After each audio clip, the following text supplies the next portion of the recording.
Oh, hi, Jean Cannon here.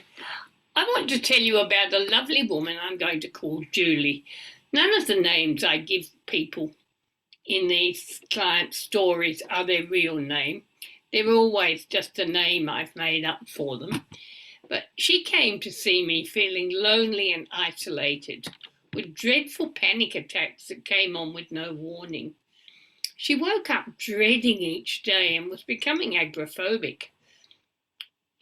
Julie grew up on an army base in Cyprus where her father was a non commissioned officer.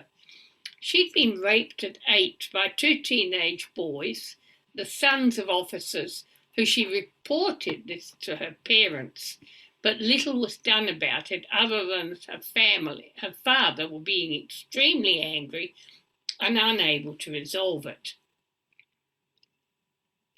When the family returned to the UK, those older boys had graduated as officers, and her father was stationed under their command. This is when the family migrated to Australia. It was an intolerable position. She was frightened to tell her, but she was also raped by an older brother, which continued for many years, and she was frightened to tell her parents because she was afraid her father would kill her brother. Her father had been so angry previously. At the age of 44, she divorced after finding her husband was bringing other women into her house while she was at work. Recently, she was also having an ongoing and increasingly bullying problem with a manager at work. This is a problem when people have been abused as children.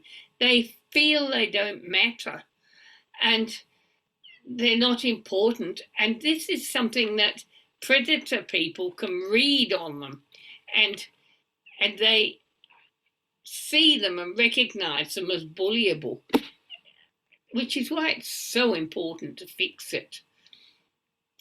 Anyway, she was carrying also an enormous amount of guilt about causing these dreadful problems for her father, as if they were her fault, but anyway, and had ongoing problems about her brother. She told him in her imagination, in a trance, that she had actually saved his life by not telling her father what he did. And then she told me that she had written to her brother and told her mother about the problem and what had happened. And she really now enjoys having a confident future. And under hypnosis, I got her to wash away any remaining guilt in a lovely pond, washing away guilt and pain and other problems works incredibly well. Anyway, we used that pond for that, and stuff no longer rolls through her mind. She's no longer anxious. She told her mother about the rapes and confronted her brother so that she feels comfortable meeting him now, and family meetings and get-togethers are all fine. She's no longer being bullied at work. She has boxes in her mind she made up. One is very pretty on a pedestal to put good thoughts in, and the other four are there so she can put bad thoughts in them if any come up again.